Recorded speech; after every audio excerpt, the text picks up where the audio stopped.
Hi friends, आप देख रहे हैं एक्सेल फॉर अकाउंटेंट, मैं रोहित आपके साथ। देखिए, आज का वीडियो बहुत ज़्यादा यूजफुल है क्योंकि आज की इस वीडियो में हम लोग डिस्कस करेंगे एक्सेल के कुछ ऐसे फॉर्मूले या एक्सेल से जुड़े कुछ ऐसे सवाल जो इंटरव्यू में आपसे पूछे जाते। तो हाल में मैंने एक MIS का जॉब इंटरव्यू दिया था जहाँ पे मुझे एक्सेल से जुड़े कुछ सवाल पूछे गए थे। तो आज की इस वीडियो में हम लोग डिस्कस करेंगे वो कौन से सवाल है जो मुझसे पूछे गए थे, साथ ही साथ इनका सॉल्यूशन भी मैं आपको बताऊंगा। तो अगर आप किसी इंटरव्यू के लिए आप तैयारी कर रहे हैं एक्सेल का, जैसे कि MIS जॉब हुई, डेटा एनालिस्ट हुई या बैक ऑफिस की हुई, तो मेक श्योर इस वीडियो को पूरा वॉच करिएगा क्योंकि मैं आपको वो सारे सवाल या सारे क्वेश्चन बताऊंगा जो एक्सेल की जॉब में आपसे पूछे जाते हैं। लेकिन आगे बढ़ने से पहले अभी तक अगर आपने हमें इंस्टाग्राम में फॉलो नहीं किया तो प्लीज़ इंस्टाग्राम में फॉलो करिए, लिंक आपको इस वीडियो के डिस्क्रिप्शन में मिल जाएगा। तो चलिए वीडियो स्टार्ट करते हैं। तो यहाँ पे सबसे पहला जो सवाल था जो स्किल टेस्ट में मुझसे पूछा गया था एक्सेल में, तो वो ये था कि जैसे कि आप देख पा रहे हैं कि यहाँ पे कुछ नाम लिखे हुए हैं, ठीक है, और नाम भी कुछ इस तरह से लिखे हुए हैं कि कहीं पे यहाँ पे फर्स्ट नेम है, लास्ट नेम है, कुछ जगह पे यहाँ पे फर्स्ट नेम है, मिडिल नेम भी है, लास्ट नेम भी है, और कुछ जगह पे यहाँ पे सिर्फ फर्स्ट नेम है और लास्ट नेम है। तो हमसे ये पूछा गया था कि ऐसा कौन सा तरीका है जिससे यहाँ पे जो फर्स्ट नेम है वो अलग कॉलम में दिखे, जो मिडिल नेम है वो अलग कॉलम में दिखे, और जो लास्ट नेम है, ठीक है, वो आपका तीसरे कॉलम में दिखे या अलग कॉलम में दिखे। तो कुल मिला के यहाँ पे फर्स्ट नेम, मिडिल नेम और लास्ट जो नेम है आपको यहाँ पे अलग अलग कॉलम में दिखाने हैं। तो ये कैसे करेंगे? तो इसका जो आंसर है वो है टेक्स्ट टू कॉलम फीचर। तो ये जो फीचर है आपको यहाँ पे डेटा के अंदर मिलता है, ठीक है। तो इस फीचर की मदद से जो कहता है टेक्स्ट टू कॉलम, उसकी मदद से आप इस नाम को यहाँ पे अलग अलग कॉलम में एक्सट्रैक्ट कर सकते हैं। तो कैसे करेंगे? देखिए, सबसे पहले आपको इन सारे नाम को सेलेक्ट करना होगा। तो कैसे करेंगे? कहीं भी एक सेल पे आप यहाँ पे जो है कर्सर को रखेंगे, Ctrl+A करेंगे, सारे नाम यहाँ पे सेलेक्ट हो जाएंगे। इसके बाद आपको यहाँ पे जाना है डेटा में, डेटा करके एक ऑप्शन आपको दिखेगा और यहाँ पे आपको कॉलम दिखेगा, एक ऑप्शन दिखेगा टेक्स्ट टू कॉलम का, ठीक है, इसमें आपको जाना है।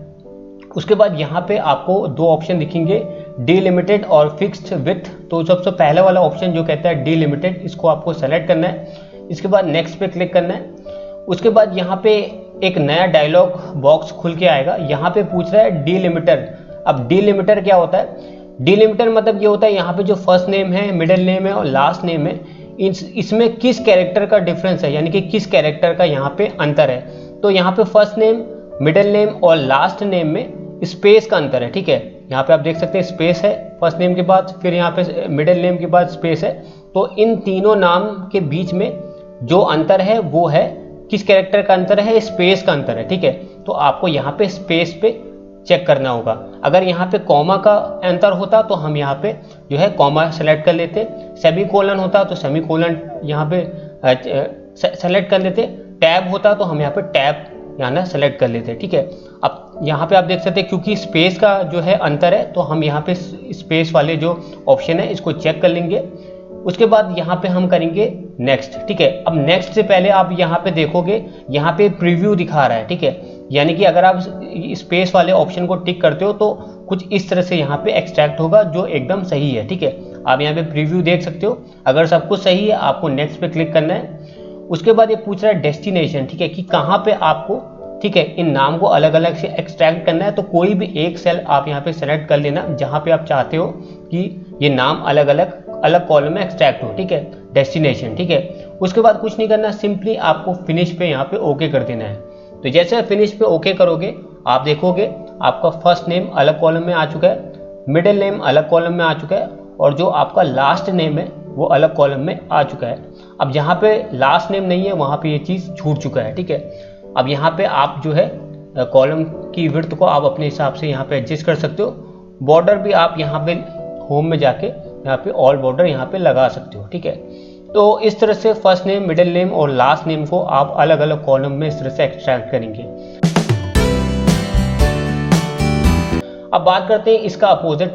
अब जैसे कि मान लेते हैं कि यहाँ पे जो नाम है वो अलग अलग कॉलम में है, ठीक है, यानी कि फर्स्ट नेम है, फिर मिडिल नेम है और यहाँ पे लास्ट नेम है। अगर आपको तीनों को जोड़ के एक ही सेल में दिखाना है कुछ इस तरह से, तो उस कंडीशन में कैसे करेंगे? यानी कि इसका जब हमने इसको इसमें कन्वर्ट किया, यानी कि यहाँ पे जो नाम था, ठीक है, पहले तीनों सेल में, एक ही सेल में तीनों नाम थे, उनको आपने अलग अलग एक्सट्रैक्ट किया। अब दोबारा आपको पहला वाला स्टेप करना है, यानी कि तीनों नाम को, फर्स्ट नेम, मिडिल नेम और लास्ट नेम को आपको एक ही सेल में दिखाना है। तो कैसे करेंगे, तो यहाँ पे जो फॉर्मूला हम यूज करेंगे रिवर्स करने के लिए वो है कॉनकैटिनेट। तो कॉनकैटिनेट बेसिकली क्या करता है, टेक्स्ट को आपस में जोड़ने का काम करता है, ठीक है। तो यहाँ पे हमारा फर्स्ट नेम, मिडिल नेम और लास्ट नेम अलग अलग यहाँ पे कॉलम में कॉनकैटिनेट फॉर्मूले की मदद से तीनों को आपस में हम जोड़ेंगे। तो कैसे करेंगे, चलिए इस सेल को हम थोड़ा सा बड़ा कर लेते हैं। तो यहाँ पे हम फॉर्मूला लगाते हैं कॉनकैटिनेट का, इक्वल टू कॉनकैटिनेट। कॉनकैटिनेट आ गया, इसे हम सेलेक्ट करेंगे, ब्रैकेट ओपन हो गया। उसके बाद पूछा टेक्स्ट वन, टेक्स्ट वन में हम इसे सेलेक्ट करेंगे, कॉमा देंगे। अब फर्स्ट नेम और मिडिल नेम के बीच में अगर आपको स्पेस चाहिए, डबल इन्वर्टेड कॉमा आपको देना होगा, फिर एक स्पेस देंगे, डबल इन्वर्टेड कॉमा बंद करेंगे, फिर कॉमा देंगे। उसके बाद दूसरे वाले नाम यानी कि मिडिल नेम को हम सेलेक्ट करेंगे, कॉमा देंगे, फिर डबल इन्वर्टेड कॉमा देंगे, फिर स्पेस देंगे, डबल इन्वर्टेड कॉमा देंगे, फिर हम यहाँ पे एक कॉमा देंगे। उसके बाद तीसरा यानी कि जो सरनेम है यानी कि लास्ट नेम है उसे सेलेक्ट करेंगे, ठीक है। उसके बाद हम ब्रैकेट बंद कर देंगे, ठीक है। समझ में आया। अब यहाँ पे जो डबल इन्वर्टेड कॉमा है इसके बीच में जो स्पेस हमने दे रखा था वो स्पेस ये वाला स्पेस है, ठीक है। यानी कि जो फर्स्ट नेम और मिडिल नेम के बीच में स्पेस है उसके लिए, अगर स्पेस नहीं देना चाहते तो बस आपको कॉमा के बाद दूसरे सेल को आपको यहाँ पे सेलेक्ट कर लेना है। तो ये है फॉर्मूला, ठीक है। इसके बाद सिंपली आपको यहाँ पे एंटर कर देना है। तो जैसे आप एंटर करेंगे आप देखेंगे ये जो नाम था यानी कि फर्स्ट नेम, मिडिल नेम और सरनेम अलग अलग कॉलम में था वो यहाँ पे एक ही सेल में दिखना शुरू हो गया। इसके बाद इस फॉर्मूले को आपको नीचे तक यहाँ तक ड्रैग कर देना है। तो जैसे आप नीचे तक ड्रैग करेंगे आप यहाँ पे देखेंगे कि फर्स्ट नेम लास्ट नेम यहाँ पे आ चुका है। जहाँ पे फर्स्ट नेम, मिडिल नेम और लास्ट नेम था वो तीनों यहाँ पे आ चुका है, विद स्पेस आया हुआ है, ठीक है। तो यहाँ पे मैं आपको फिर से यहाँ पे फॉर्मूला दिखा देता हूँ कि कौन सा फॉर्मूला मैंने लगा रखा है। कॉनकैटिनेट लगा रखा है, स्पेस के लिए आपको कॉमा के बाद डबल इन्वर्टेड कॉमा देना होगा, एक स्पेस दे के डबल इन्वर्टेड कॉमा आपको बंद कर देना होगा और कुछ इसी तरह से तीनों सेल को आपको सेलेक्ट कर लेना होगा। तो ये था सवाल, सबसे बेसिक सवाल है। हर इंटरव्यू में इस तरह का सवाल पूछा जाता है। जब आप कहीं जॉब करेंगे तो ये जो इस तरह की चीज़ें आती हैं वो आपको रियल लाइफ में करनी होती है, तो इसलिए इंटरव्यू में पूछा जाता है। तो इंटरव्यू अगर आप देने जा रहे हैं तो इस सवाल को, इस क्वेश्चन को आप ज़रूर प्रैक्टिस करिएगा। इसके बाद जो नेक्स्ट तरह का सवाल मुझसे पूछा गया था वो था डेटा वैलिडेशन का।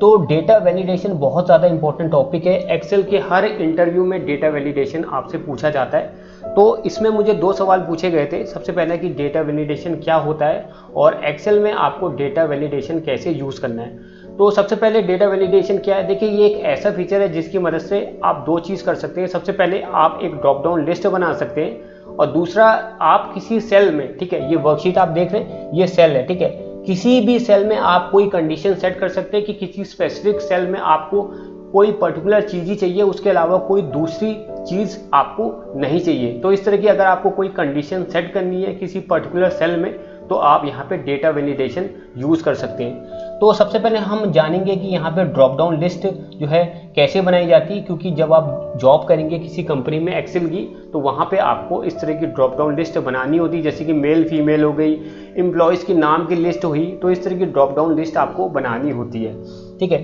तो कैसे बनाएंगे, देखिए सबसे पहले आपके पास लिस्ट होनी चाहिए, ठीक है, जो आपको ड्रॉप डाउन लिस्ट में ऐड करनी है, ठीक है। जैसे कि यहाँ पे मैंने लिस्ट बना रखी है मेल फीमेल या थर्ड जेंडर की, तो एक बेसिकली एक जेंडर लिस्ट है।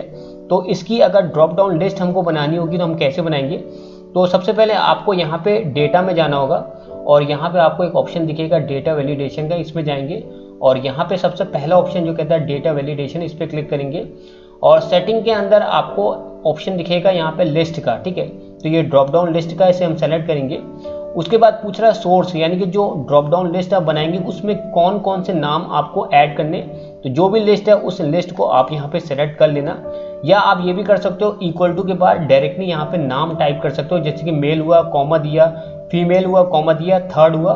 उसके बाद आपको कुछ नहीं करना, बस सिंपली यहाँ पे ओके पे क्लिक कर देना है। तो जैसे आप ओके पे क्लिक करोगे जो भी सेल सेलेक्टेड होगा वहाँ पे ड्रॉप डाउन लिस्ट यहाँ पे एक्टिवेट हो जाएगी। जैसे कि आप देख सकते हैं यहाँ पे मेल हो गया, ठीक है, यहाँ पे फीमेल हो गया, ठीक है। इस फॉर्मूले को आप नीचे ड्रैग भी कर सकते हो, ठीक है, जैसे कि मैं यहाँ पे इसे ड्रैग करता हूँ, ठीक है। तो यहाँ पे आप अपने अकॉर्डिंग यहाँ पे ड्रॉप डाउन लिस्ट से कोई भी नाम को इस तरह से सेलेक्ट कर सकते हो। तो इससे बेसिकली क्या होगा, आपका जो टाइम है वो बच जाता है, बस आपको इस तरह से सेलेक्ट करना होता है। ठीक है, तो मुझे उम्मीद है आपको समझ में आ गया होगा, ठीक है, कि किस तरह से इस तरह की ड्रॉप डाउन लिस्ट है वो एक्सेल में बनाई जाती है। तो पहली चीज़ तो ये हो गई। अब इसके बाद जो नेक्स्ट चीज़ आती है कि किसी सेल के अंदर हम कंडीशन कैसे सेट करेंगे, ये भी बहुत ही स्पेसिफिक पार्ट है डेटा वैलिडेशन का, ये भी आपको आना चाहिए। अब किसी सेल के अंदर अगर आपको कोई कंडीशन लगानी कि किसी पर्टिकुलर सेल में आपको कोई स्पेसिफिक चीज़ ही चाहिए, उसके अलावा कुछ और नहीं चाहिए, तो वो हम कैसे करेंगे, इसके लिए फिर से हम यहाँ पे डेटा में जाएंगे, डेटा वैलिडेशन में जाएंगे, और फिर से हम यहाँ पे डेटा वैलिडेशन में जाएंगे। और यहाँ पे सेटिंग के अंदर आप देख सकते हैं कि अगर जैसे कि मान लीजिए किसी सेल में आपको सिर्फ डेट चाहिए, ठीक है, डेट के अलावा आपको कुछ और नहीं चाहिए, तो आपको डेट वाले ऑप्शन में आपको जाना होगा। अब यहाँ पे आप देख सकते हैं लिखा है बिटवीन, यानी कि कौन सी डेट से लेकर कब तक, ठीक है। जैसे कि मान लीजिए हमें 1 जनवरी 2022 से डेट स्टार्ट हो और 31 जनवरी 2022 के बीच में ही डेट हमको चाहिए, ठीक है। और ये डेट आपने यहाँ पे हमने क्राइटेरिया सेट कर दिया कि जो डेट यहाँ पे इस सेल पे डाली जाए वो 1 जनवरी से 2022 से लेकर 31 जनवरी 2022 तक ही हो। इसके बाद की डेट अगर कोई डालेगा तो वो यहाँ पे एक्सेप्ट ना हो, ठीक है। इनपुट मैसेज में क्या आप चाहते हो कि यहाँ पे टाइप हो, यानी कि जो यूज़र है उसको कौन सा मैसेज दिखे, तो वो आप डाल दो, जैसे कि एंटर डेट, ठीक है। तो ये मैसेज उस यूज़र को दिखेगा जिसको डेट डाली है। तो यहाँ पे आप जो है मैसेज डाल सकते हो, एंटर डेट फ्रॉम 1 to 31, ठीक है, ठीक है। यहाँ पे आपने जो है टाइटल डाल दिया और यहाँ पे इनपुट मैसेज डाल दिया, तो ये यूज़र को दिखेगा। और ये एक तरह से इंडिकेशन भी होता है कि इस सेल के अंदर यूज़र को क्या डालना है, ठीक है। तो आपने मैसेज डाल दिया कि इस सेल के अंदर यूज़र को ये डालना है, ठीक है। अब यहाँ पे एरर अलर्ट भी डाल सकते हो, यानी कि जो डेट हमने स्पेसिफाई की है 1 जनवरी से लेकर 31 जनवरी के अलावा यूज़र कुछ और डालता है तो कौन सा एरर मिले, तो यहाँ पे हम एरर डाल सकते हैं रॉन्ग डेट। यहाँ पे एरर मैसेज हम डाल सकते हैं, प्लीज एंटर करेक्ट डेट, ठीक है। यहाँ पे हमने इनपुट मैसेज डाल दिया, और अगर वो गलत डेट डालेगा तो एरर के फॉर्म में इस तरह का यहाँ पे एरर आएगा। इसके बाद सिंपली आपको यहाँ पे ओके कर देना है, ठीक है। तो आप देख सकते हैं कि यहाँ पे मैसेज आएगा। ये मैसेज एक इंडिकेशन है कि यूज़र को ये मैसेज दिखेगा, और ये मैसेज उसको बताएगा कि इस कॉलम में आपको डेट डालना है, और जो डेट डालनी है वो 1 जनवरी से लेकर 31 जनवरी के बीच ही में डालनी है। तो चलिए हम डेट डालते हैं, जैसे कि 1 जनवरी, चले 1 जनवरी 2022 ही हम डाल देते। जैसे आप एंटर करेंगे देखेंगे ये डेट यहाँ पे एक्सेप्ट हो गई। अब जैसे हम इसकी फरवरी जैसे कर देते हैं, ठीक है, और एंटर करेंगे तो आप देखेंगे यहाँ पे एरर आ गया, ठीक है, प्लीज एंटर करेक्ट डेट। हमने एरर मैसेज वहाँ पे सेव किया तो वो यहाँ पे आ चुका है, ठीक है। तो इस तरह से किसी पर्टिकुलर सेल में आप यहाँ पे कंडीशन यहाँ पे दे सकते हैं, और जो भी कंडीशन आप देंगे, ठीक है, उस सेल में वही चीज़ एंटर होगी, कोई दूसरी चीज़ यहाँ पे एंटर नहीं होगी। और भी आप यहाँ पे कंडीशन लगा सकते हैं। फिलहाल मैंने यहाँ पे डेट के केस पे लगाया था, आप यहाँ पे टाइम के केस में लगा सकते हो, टेक्स्ट के लेंथ के केस में लगा सकते हो। जैसे कि मान लीजिए किसी सेल में अगर आप चाहते हो कि सिर्फ जो नाम टाइप हो सिर्फ 5 कैरेक्टर का हो, तो वो भी आप डाल सकते हो। कोई 6 कैरेक्टर का डालेगा तो इस तरह से फिर से एरर आ जाएगा, या आप डेसिमल कोई भी वैल्यू डालोगे तो इस तरह से किसी पर्टिकुलर सेल में आप इस तरह से कंडीशन यहाँ पे सेट कर सकते हो, ठीक है। और इस तरह से आप इनपुट मैसेज यहाँ पे इनपुट करोगे, और एरर मैसेज भी आप कुछ इस तरह से यहाँ पे डाल सकते हो। तो जो उम्मीद है आपको जो है डाटा वैलिडेशन यहाँ पे अच्छे से समझ में आ गया होगा कि किस तरह से किसी सेल में हम इस तरह से कंडीशन सेट करते हैं ताकि उस सेल में सिर्फ वही चीज़ एंटर हो जो आप चाहते हैं, उसके अलावा और कोई भी चीज़ यहाँ पे एंटर ना हो। बाद जो नेक्स्ट का सवाल है ये भी बहुत ज़्यादा कॉमन है और हर इंटरव्यू में ये सवाल पूछा जाता है, और ये है रिमूव डुप्लीकेट एंड हाईलाइट, ठीक है। जैसे कि आपको पता होगा जब किसी कंपनी में आप काम करेंगे वहाँ पे लाखों का डाटा होता है, करोड़ों का डाटा होता है, तो वहाँ पे चांसेस बढ़ जाते हैं कि डुप्लीकेसी का, मतलब डाटा डुप्लीकेट होता है, एक ही नाम के 2-2 लोग आ जाते हैं। तो ऐसे में आपको जो डुप्लीकेट डाटा होता है उसको हटाना होता है, ठीक है। तो ये सवाल मुझसे पूछा गया था। तो यहाँ पे 2 चीज़ आती हैं। सबसे पहले जो नाम यहाँ पे डुप्लीकेट है उनको हाईलाइट करना है, और उसके बाद आपको डुप्लीकेट नाम को यहाँ पे रिमूव करना है। तो कैसे करेंगे, तो यहाँ पे कुछ हमारे पास यहाँ पे नाम लिखे हुए हैं और कुछ नाम ऐसे हैं जो यहाँ पे रिपीट कर रहे हैं, ठीक है। जैसे कि आप देख पा रहे हैं यहाँ पे रोहित कुमार है, यहाँ पे रोहित कुमार 2 जगह रिपीट हो रहा है, ठीक है। यहाँ भी रोहित कुमार जो है रिपीट हो रहा है, अमित गुप्ता 2 जगह यहाँ पे रिपीट कर रहा है। तो यहाँ पे ऐसे कई नाम है जो कई बार रिपीट कर रहे हैं। तो ऐसे में सबसे पहले आपको क्या करना है, जो डुप्लीकेट नाम है उनको आपको हाईलाइट करना है। तो कैसे करेंगे, सबसे पहले किसी एक वर्ड पे आपको कर्सर को रखना है, कंट्रोल ए करेंगे, सारे नाम यहाँ पे सेलेक्ट हो जाएंगे। उसके बाद आपको होम में जाना है, होम में जाएंगे, उसके बाद यहाँ पे आपको एक ऑप्शन दिखेगा कंडीशनल फॉर्मेटिंग है, इस पर आपको जाना है। और सबसे पहला ऑप्शन जो कहता है हाईलाइट सेल रूल, यानी कि कोई रूल के बेसिस में अगर आप सेल को हाईलाइट करना चाहते हो तो इस ऑप्शन में आपको जाना है। और यहाँ पे आपको ऑप्शन दिखेगा लास्ट में जो कहता है डुप्लीकेट वैल्यू, इस पर क्लिक करना है। और यहाँ पे अगर आप जो भी डुप्लीकेट नाम है उनको कोई कलर देना चाहते हैं तो वो आप यहाँ पे दे सकते हैं। अगर कोई अलग कलर देना है तो आप कस्टम फॉर्मेट में जाएंगे, यहाँ पे फिल पे जाएंगे, इसे हम चलिए येलो कर लेते हैं, ठीक है। इसे ओके कर देते हैं और यहाँ ओके कर देंगे। तो जैसे आप ओके करेंगे जितने भी डुप्लीकेट नाम है वो आप देख सकते हैं यहाँ पे येलो हो चुके हैं। अब इन डुप्लीकेट नाम को अगर आपको हटाना है तो फिर से आपको कंट्रोल लेकर के सारे नाम को आपको इस तरह से सेलेक्ट करना होगा।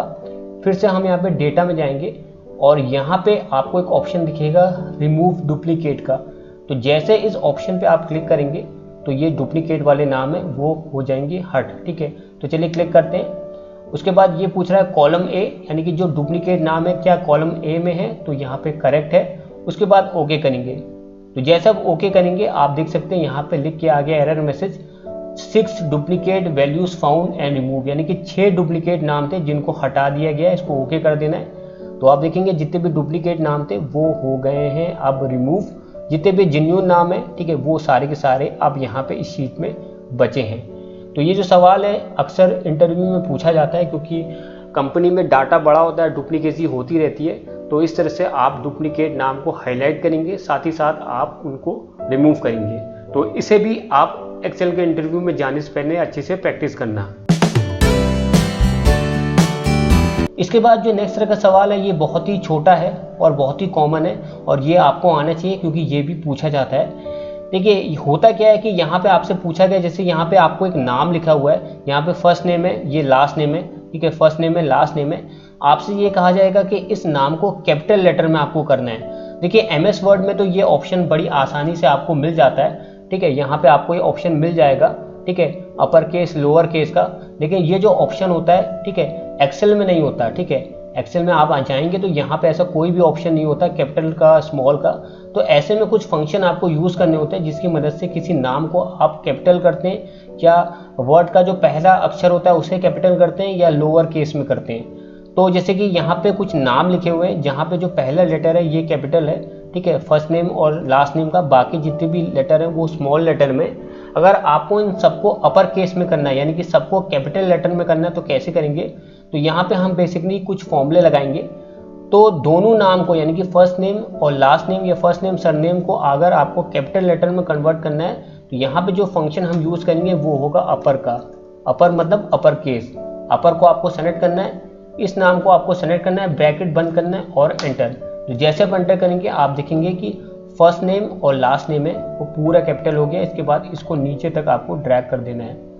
अब मान लेते हैं कि अगर आपको इसे लोअर केस में करना है, यानी कि सारे लेटर आपको स्मॉल लेटर में कन्वर्ट करने, तो यहाँ पे फॉर्मूले को एडिट करेंगे और यहाँ पे आपको अपर की जगह लोअर कर देना है, लोअर केस, ठीक है, स्मॉल लेटर, लोअर को आपको सेलेक्ट करना है, ठीक है।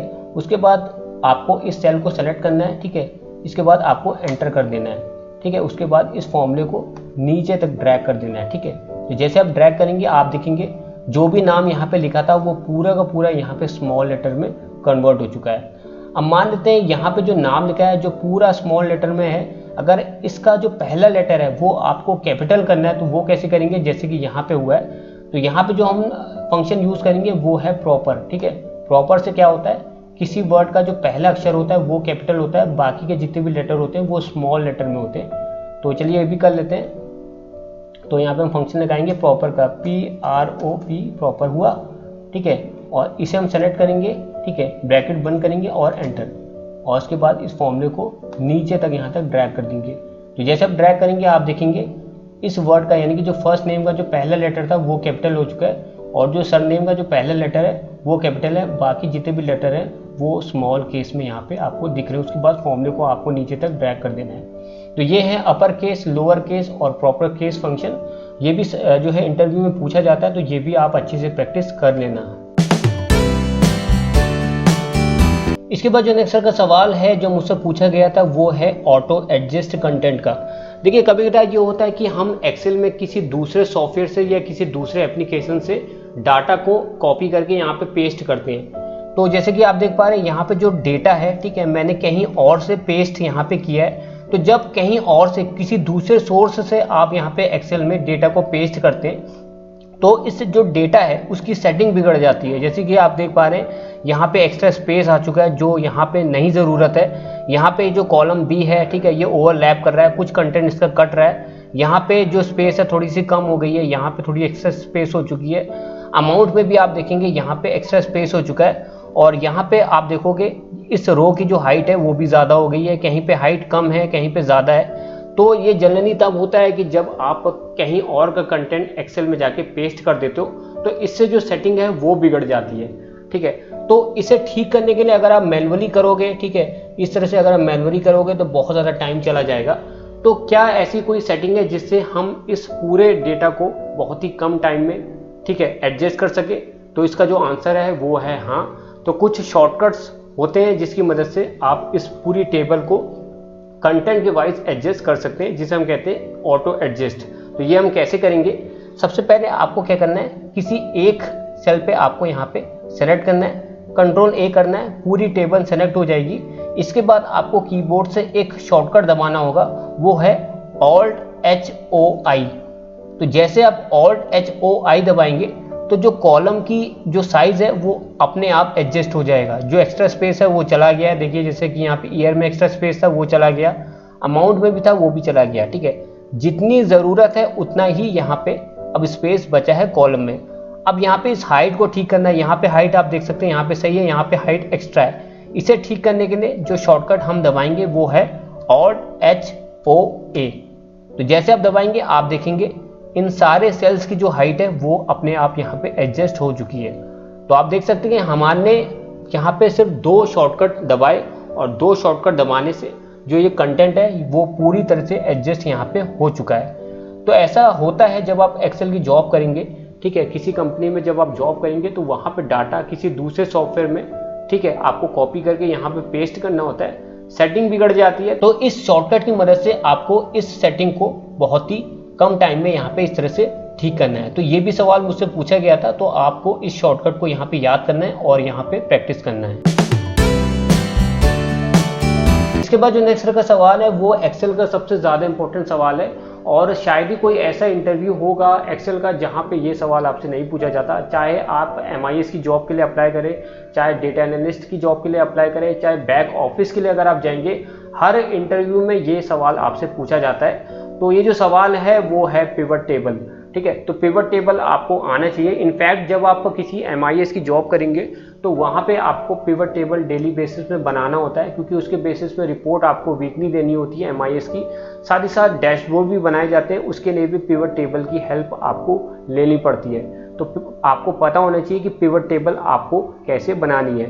तो मुझसे जो सवाल पूछा गया था वो ये था कि पिवट टेबल क्या होता है और पिवट टेबल आप जो है कैसे बनाएंगे। तो मुझे इनफैक्ट कहा गया था कि बना के आप दिखाओ कि कैसे पिवट टेबल आप यहाँ पे डिज़ाइन करेंगे। तो सबसे पहले इसकी डेफिनेशन क्या है? देखिए, पिवट टेबल एक ऐसा फीचर है जिसकी मदद से आप किसी बड़ी टेबल को, कोई बड़ी टेबल है जिसमें लाखों का डाटा हो, करोड़ों का डाटा हो, उस टेबल को आप छोटा कर सकते हो, समराइज कर सकते हो, ठीक है। तो किसी बड़ी टेबल को समराइज करने का जो फीचर है वो है आपका पिवट टेबल। अब बात करते हैं कि इसको आप एक्सेल में कैसे बनाएंगे। तो चलिए सीखते हैं। देखिए, यहाँ पे जो टेबल मैंने बना रखी है ये खुद मैंने बना रखी है, लेकिन जब आप किसी कंपनी में जॉब करेंगे तो वहाँ पे जो टेबल होगी बहुत बड़ी होती है, लाखों करोड़ों में डाटा होता है और डाटा इतना ज़्यादा होता है कि आपको कुछ इस तरह से स्क्रॉल करना होता है, ठीक है। अब जैसे कि मान लेते हैं कि आपके बॉस हैं, ठीक है, आपके बॉस ने कह दिया इस टेबल में से उनको एम्प्लॉयज़ का नाम चाहिए और उस एम्प्लॉय ने कौन सी पॉलिसी जो है करा रखी है और कितनी संख्या में करा रखी है, ठीक है। तो ये 3 डिटेल आपके बॉस ने आपसे मांग रखा है। तो फिलहाल तो ये डेटा छोटा है, लेकिन मान लेते हैं अगर आप किसी कंपनी में जॉब करते हैं, वहाँ पे अगर डेटा बहुत ज़्यादा है, सेल्स डेटा है, तो ऐसे में क्या होगा, आपको क्या करना होगा, पहले इसको आप कॉपी करोगे, फिर आप इसको कॉपी करोगे, फिर आप इसको कॉपी करोगे, फिर दूसरी जगह पेस्ट करोगे, फिर कैलकुलेशन करोगे, उसके बाद आप अपने बॉस को दोगे। तो इसमें बहुत ज़्यादा टाइम आपका खर्च हो जाएगा। हो सकता है कि कोई जल्दी कर दे तो आपको नौकरी से हटा के दूसरे इंसान को नौकरी पर रख दिया जाए। तो ऐसे में हम क्या करेंगे, इस कॉपी पेस्ट को नहीं करेंगे, बल्कि पिवट टेबल जो फीचर होता है उसकी मदद से हम इस टेबल को समराइज करेंगे, और जो आपके बॉस ने डिटेल मांग रखी है सिर्फ वही डिटेल हम देंगे, बाकी डिटेल को हम यहाँ पे इग्नोर करेंगे। तो कैसे करेंगे, देखिए सबसे पहले आपको क्या करना है, ये जो टेबल है इसका अगर आपको समराइज करना है, यानी कि पिवट टेबल बनाना है, ठीक है, तो आपको यहाँ पे इंसर्ट में जाना होगा। इंसर्ट में जाने के बाद आपको यहाँ पे एक ऑप्शन दिखेगा पिवट टेबल का, इस पर आपको क्लिक करना है, और यहाँ पे पहला ऑप्शन जो कहता है पिवट टेबल का, इस पर आपको क्लिक करना है। तो जैसे आप क्लिक करेंगे उसके बाद ये पूछ रहा है टेबल और रेंज, ठीक है। तो टेबल और रेंज में आपको इस पूरी टेबल को आपको सेलेक्ट कर लेना है, ठीक है। तो मैंने यहाँ पे इस टेबल को सेलेक्ट कर लिया। उसके बाद यहाँ पे आपको नीचे ऑप्शन दिखेगा न्यू वर्कशीट, यानी कि जो आप पिवट टेबल बनाएंगे, इस टेबल को समराइज करेंगे, वो अगली शीट में आपको करना है। तो यहाँ पे आपको न्यू वर्कशीट पे जाना है और उसके बाद आपको ओके कर देना है, ठीक है। तो जैसे आप ओके करेंगे, आप यहाँ पे अगली शीट में आ जाएंगे, जहाँ पे आप पिवट टेबल बनाएंगे, यानी कि जो टेबल थी उसको आप यहाँ पे समराइज करेंगे, ठीक है। तो ये टेबल थी, इसको हम यहाँ पे समराइज करेंगे, ठीक है।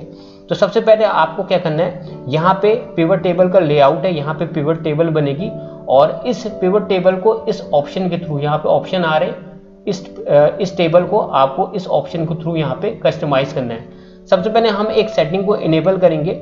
यहाँ पे आपको कर्सर रख के राइट क्लिक करना है, और यहाँ पे पिवट टेबल ऑप्शन पे क्लिक करना है, और यहाँ पे डिस्प्ले में जाना है, और यहाँ पे आपको बीच में एक ऑप्शन दिखेगा क्लासिक पिवट टेबल लेआउट का, इस पे आपको यहाँ पे ओके करना है, और यहाँ पे ओके कर देना है, ठीक है।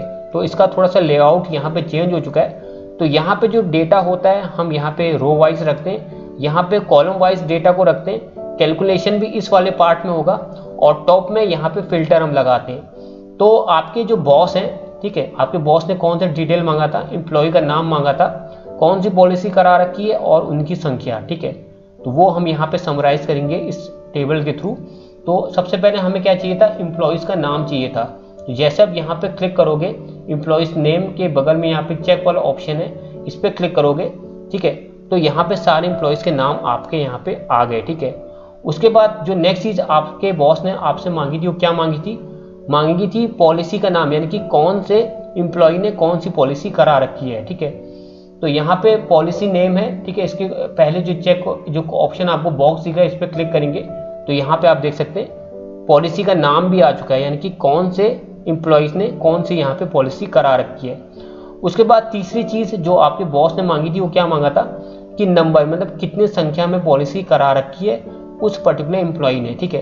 तो उसके लिए हम क्या करेंगे, यहाँ पे नंबर वाला ऑप्शन है, यानी कि कितने पॉलिसी नंबर उसने करा रखा है, इस वाले ऑप्शन पे क्लिक करेंगे। तो जैसे आप यहाँ पे क्लिक करेंगे, आप देख सकते हैं यहाँ पे एम्प्लॉय का नाम आ गया, कौन सी पॉलिसी उसने करा रखी है और कितनी संख्या में करा रखी है, वो यहाँ पे आ चुका है। अब यहाँ पे आप देखोगे, यहाँ पे ईयर भी लिखा हुआ है, ठीक है। ईयर इंपॉर्टेंट नहीं है, लेकिन अगर आप चाहते हो कि इस ईयर को फिल्टर पे लगाना चाहते हो, तो वो कैसे करेंगे, तो यहाँ पे ईयर लिखा है, ईयर वाले ऑप्शन पे क्लिक करेंगे, तो ईयर क्या हो गया, यहाँ पे आ गया, ठीक है। हमें ईयर जो है कैलकुलेशन वाले पार्ट में नहीं चाहिए, इस ईयर को हम क्या करते हैं, फिल्टर में रख देते हैं, ठीक है, ताकि फिल्टर के हिसाब से हम ईयर को सॉर्ट कर सके। तो यहाँ पे आप देख सकते हैं नीचे कस्टमाइजेशन वाले ऑप्शन में यहाँ पे आपको फिल्टर का ऑप्शन दिख रहा है। तो यहाँ पे जो ईयर वाला ऑप्शन है, इसको आपको ड्रैग करके फिल्टर में डाल देना है। जैसे फिल्टर पे डालोगे, तो जो ईयर यहाँ पे अभी तक दिख रहा था, ये टॉप में जो इसकी असल पोजीशन है फिल्टर की, वहां पे अब शो हो रहा है। अब यहाँ पे आप इसको फिल्टर कर सकते हो, ठीक है। यहाँ पे आप देख सकते हो फिल्टर के हिसाब से यहाँ पे लगा सकते हो कि किसी एम्प्लॉय ने किस साल में कितनी पॉलिसी यहाँ पे बेच रखी, वो आपने यहाँ पे फिल्टर पे लगा दिया है। तो चलिए करके मैं आप दिखाता हूँ। जैसे कि मान लेते हैं कि यहाँ पे हम ये कर लेते हैं, जैसे यहाँ पे फिलहाल ऑल लिखा है, तो ये हर साल का दिखा रहा है। अगर आपको सिर्फ 2018 का देखना है, तो यहाँ पे 2018 हम टिक करेंगे और ओके करेंगे। तो जैसे आप ओके करोगे, आप ये क्या कर रहा है, सिर्फ 2018 का दिखा रहा है, ठीक है, बाकी का नहीं दिखा रहा है। बाकी का अगर फिर से अगर आपको देखना है, ठीक है, सबको आपको फिर से यहाँ पे सेलेक्ट करना होगा या ऑल कर सकते हैं। इसके बाद ओके करेंगे तो फिर से ये सारे ईयर का यहाँ पे दिखाने लगेगा। अब यहाँ पे टोटल भी दिखा रहा है, ठीक है। अरुण ने 3 पॉलिसी यहाँ पे बेची है, इंडाउमेंट, जीवन ज्योति, उमंग, और ये इतनी संख्या में उसने पॉलिसी बेच रखी है, ठीक है। यहाँ पे उसका टोटल दिखा रहा है। इस टोटल को हटाना है तो यहाँ पे राइट क्लिक कर सकते हैं, यहाँ पे सब टोटल हटा देंगे तो आप देखेंगे सारे सब टोटल यहाँ पे गायब हो चुके हैं और लास्ट में यहाँ पे ग्रैंड टोटल आ चुका है।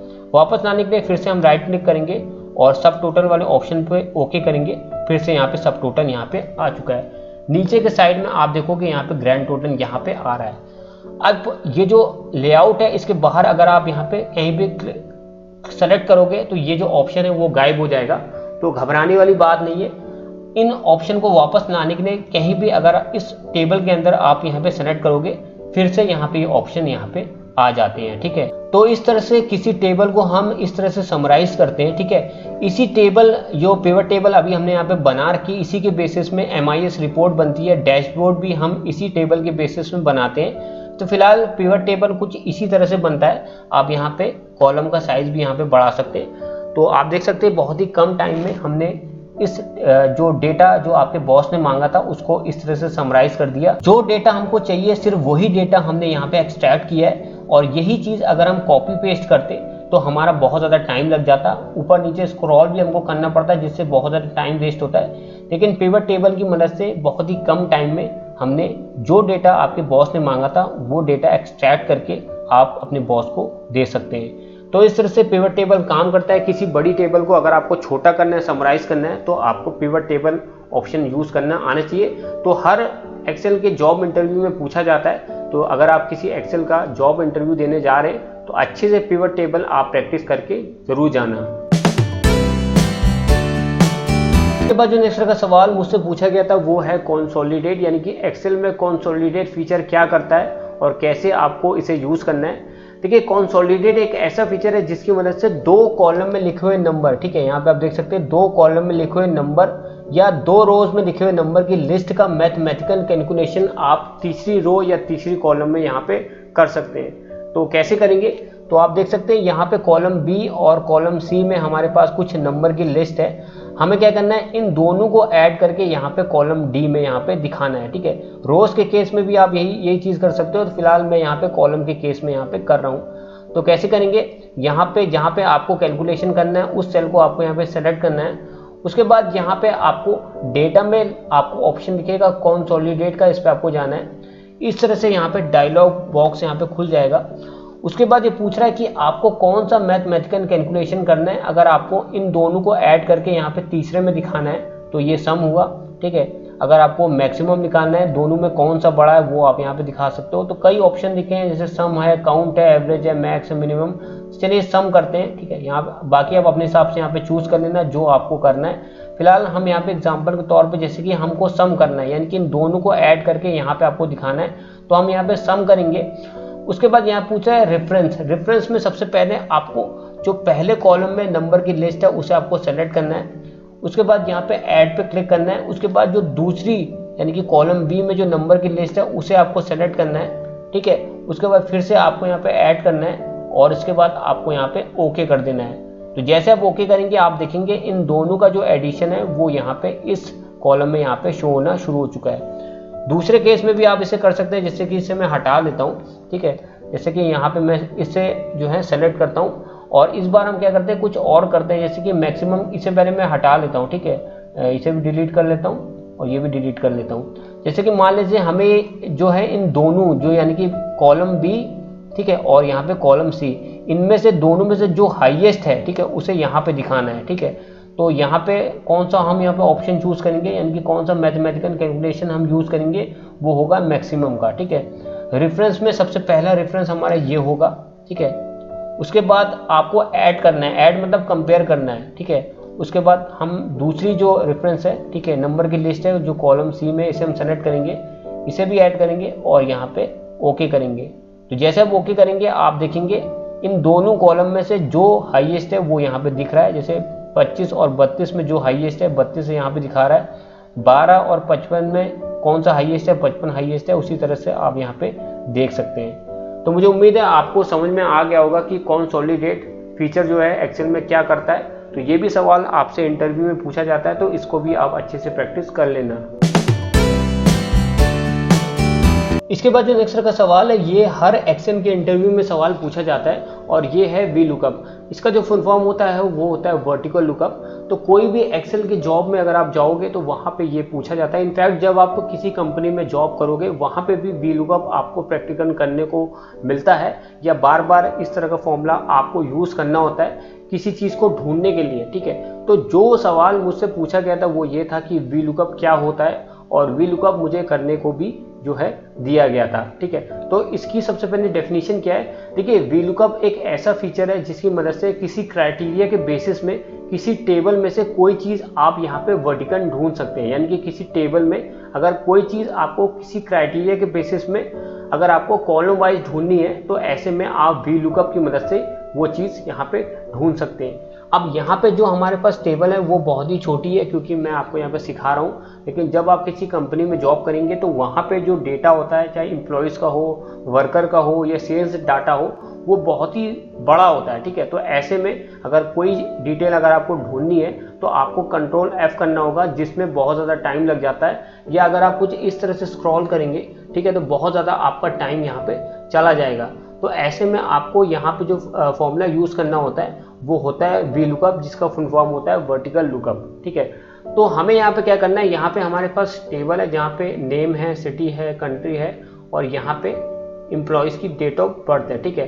तो हमें क्या करनी है, ये जो एम्प्लॉय है रवि, पूजा और मनीष, ठीक है, इस टेबल में ही ये जो नाम यहाँ पे हमने एक्सट्रैक्ट किए, इनकी डेट ऑफ बर्थ आपको यहाँ पे एक्सट्रैक्ट करनी है, यानी कि बर्थडे डेट आपको यहाँ पे एक्सट्रैक्ट करनी है, ठीक है।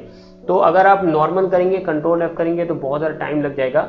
वी लुकअप की मदद से कैसे इन एम्प्लॉयज़ की यहाँ पे डेट ऑफ बर्थ आप इस टेबल से एक्सट्रैक्ट करेंगे, तो यहाँ पे हम फॉर्मूला लगाएंगे वी लुकअप का, इक्वल टू वी लुकअप, इसे हम सेलेक्ट करेंगे। उसके बाद पूछ रहा है V lookup value. Lookup value क्या है, यानी कि किस एम्प्लॉयज़ का आपको डिटेल जाननी है, ठीक है। तो आपको रवि की डिटेल जाननी है, ठीक है। तो रवि को आपने सेलेक्ट किया, कॉमा दिया, टेबल एरे, टेबल एरे में उस पूरी टेबल को आपको सेलेक्ट करना होगा जिसमें आपका आंसर छुपा है, ठीक है। तो पूरी टेबल को आप सेलेक्ट करेंगे, कॉमा देंगे। उसके बाद पूछ रहा है कॉलम इंडेक्स नंबर, यानी कि जो आपका आंसर है, ठीक है, वो अगर एक्सट्रीम लेफ्ट से अगर आप काउंट करोगे, ठीक है, मतलब जो आपका क्राइटेरिया है उस वाले कॉलम से अगर आप काउंट करोगे, एक्सट्रीम लेफ्ट से काउंट करोगे, तो आपका जो आंसर है वो कौन से कॉलम में छुपा है, ठीक है।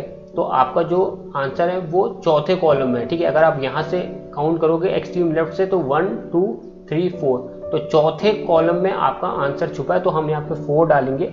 और आपको एग्जैक्ट डेट ऑफ बर्थ चाहिए, कोई अप्रोक्सीमेट नहीं चाहिए, तो उसके लिए हम 0 लिखेंगे, ब्रैकेट बंद करेंगे और एंटर।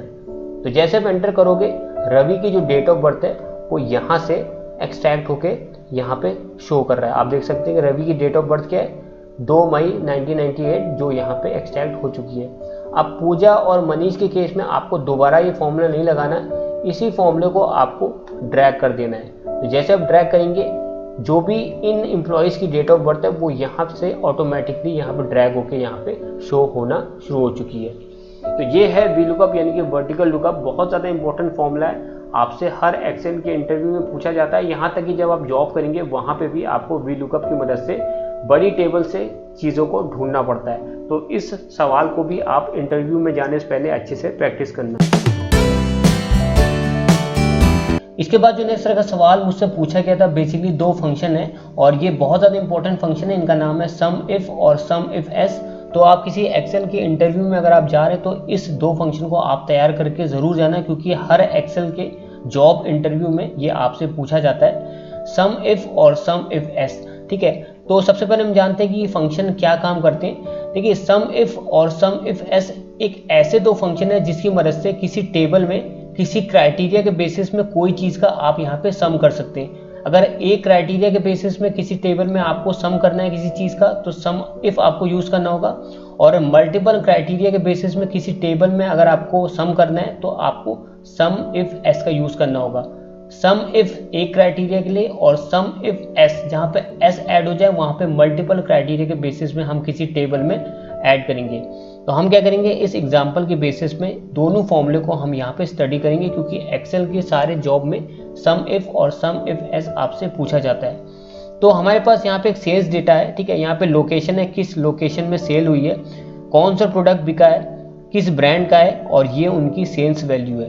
तो हमें क्या करना है, हमें ये कैलकुलेट करना है कि लैपटॉप, ठीक है, जहाँ जहाँ लैपटॉप लिखा है इसकी टोटल सेल, जैसे कि आप देख पा रहे हैं लैपटॉप के सामने उसकी सेल अमाउंट लिखी है कोई पर्टिकुलर रीजन की। हमें क्या करना है, जितने भी लैपटॉप हैं उनकी सारी सेल्स की जो अमाउंट है ऐड करके यहाँ पे लैपटॉप के आगे यहाँ पे लिखना है, ठीक है, फाइंड करना है। तो कैसे करेंगे, तो हम यहाँ पे सम इफ फॉर्मूले का यूज करेंगे, क्योंकि हमारे पास सिर्फ एक क्राइटेरिया है, वो है लैपटॉप की टोटल सेल्स वैल्यू यहाँ से ऐड करके हमको इसके आगे यहाँ पे दिखानी है। तो कैसे करेंगे, इक्वल टू लिखेंगे सम इफ, इसे हम सेलेक्ट करेंगे। उसके बाद पूछ रहा है रेंज, ठीक है, यानी कि जो आपकी क्राइटेरिया है, आपका क्राइटेरिया क्या है, लैपटॉप। तो लैपटॉप की जो रेंज होगी, ठीक है, लैपटॉप जिस रेंज में आता है उस पूरी रेंज को आपको सेलेक्ट करना है। आपको हेडर, ठीक है, जो टेबल है उसकी हेडर को आपको सेलेक्ट नहीं करना, ठीक है, यानी कि जो आपका रेंज मतलब ये होता है जो आपका क्राइटेरिया है उसकी रेंज आपको सेलेक्ट करनी है, ठीक है। कॉमा देना है, उसके बाद पूछ रहा है क्राइटेरिया, तो क्राइटेरिया आपका लैपटॉप हो गया। उसके बाद कॉमा देंगे, उसके बाद पूछ रहा है सम रेंज, यानी कि जो आप आंसर ढूंढ रहे हैं उस रेंज को आपको सेलेक्ट करना है। तो आपका आंसर इस रेंज में है, तो पूरी रेंज को आपको यहाँ पे सेलेक्ट करना होगा, ब्रैकेट को बंद करना होगा और एंटर। तो आप देख सकते हैं कि लैपटॉप, जहाँ जहाँ लैपटॉप लिखा है उसकी जो सामने उसकी अमाउंट लिखी है उन सब का जो एडिशन है वो कुछ इतना आएगा, ठीक है। तो ये हुआ यहाँ पे सम इफ, ठीक है, क्योंकि यहाँ पे एक क्राइटेरिया था तो यहाँ पे सम इफ से हमने इसे यहाँ पे कैलकुलेट कर लिया। अब हम बात करते हैं कि सम इफ एस आपको कब यूज करना है। अब यहाँ पे आप देखिए इसी टेबल से आपको दो क्राइटेरिया के बेसिस में कुछ चीज़ फाइंड करनी है।